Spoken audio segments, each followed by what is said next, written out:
और अब से कुछ घंटे के बाद चुनावी प्रचार प्रसार समाप्त हो जाएगा। अब हम लोग भी कमोवेश यहाँ से अब निकल चलने की ही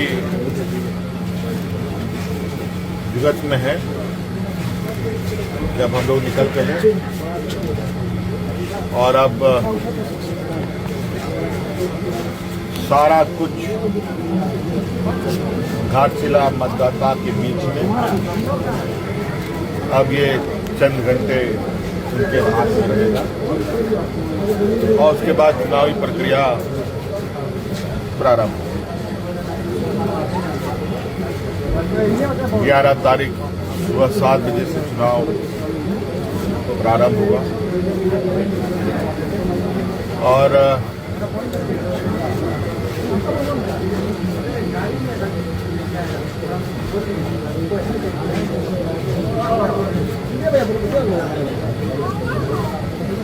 मुझे उम्मीद है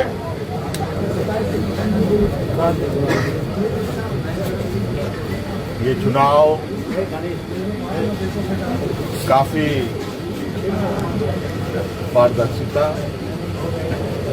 और निष्पक्षता के साथ हुआ।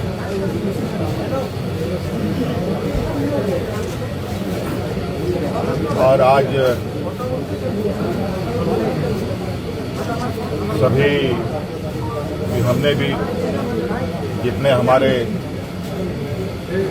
नेता कार्यकर्ता आसपास अगल बगल से आए थे उनको भी हमने निर्देशित किया है कि अब अविलंब घाटशिला विधानसभा से आप सब लोग बाहर चले जाएं और अब ये पूरा का पूरा मोर्चा झारखंड मुक्ति मोर्चा का घाटशिला विंग संभालेगा और पूरे चुनावी प्रक्रिया को अंजाम तक पहुंचाएगा।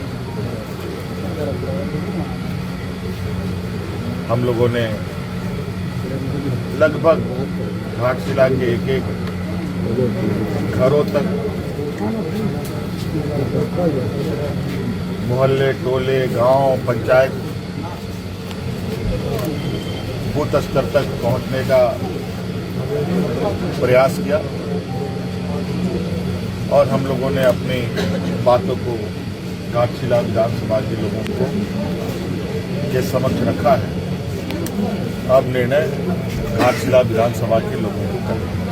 इस वक्त पहली बार लगा 25 साल से मैं कवर कर रहा हूँ जेल में, कुछ अलग स्टाइल में लड़ी, क्लस्टर तरीके से पूरा जोन में बांट के। तो क्या ये टर्निंग पॉइंट है अध्यक्ष बनने के बाद हेमंत सोरेन का, कि जैसे सामान्य तौर पर राष्ट्रीय पार्टी करती है वैसा अब आप भी करवा रहे हैं अपनी पार्टी से? समय समय पर और समय के अनुरूप चुनावी रणनीति बनते हैं और पूर्ण रणनीति के तहत कार्यकर्ता आगे शामिल होते हैं। ये सारी चीजें चुनावी रणनीति का हिस्सा है। मंत्री जी, झारखंड के इतिहास में पहली बार पूरे फ्लीट के साथ चुनावी मैदान में विपक्ष 6 सालों का आप पूरे फ्लीट के साथ घाटशिला उपचुनाव में हैं। ये झारखंड की राजनीति में पहली बार हुआ है, क्या वजह है इसकी? नहीं, ऐसा नहीं है। मैं तो बहुत कम रहा हूँ इनफैक्ट इस विधानसभा चुनाव प्रचार प्रसार में। यहाँ तक कि हमारे कार्यकर्ताओं ने तो हमें बिल्कुल मना ही किया था कि बहुत आवश्यकता नहीं है और क्योंकि हमारी भी एक पार्टी के प्रति अपनी एक जिम्मेवारी है और योगदान है। उस योगदान के तहत हम लोगों ने इस काम को यहाँ किया है। यहाँ माननीय मंत्री दीपक बिरुआ जी लगातार माननीय यहाँ हमारे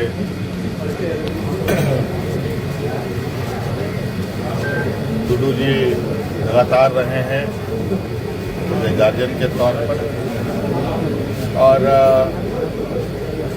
रामदास जी आप हम लोग के बीच में नहीं है। ये चुनाव स्वाभाविक रूप से एक नहीं लौट रहे हैं जी, कहाँ लौट रहे हैं? लौट कहाँ रहे हैं? जो हम लोगों का एक नया अध्याय इस घाटशिला में हम लोग लगाने जा रहे हैं।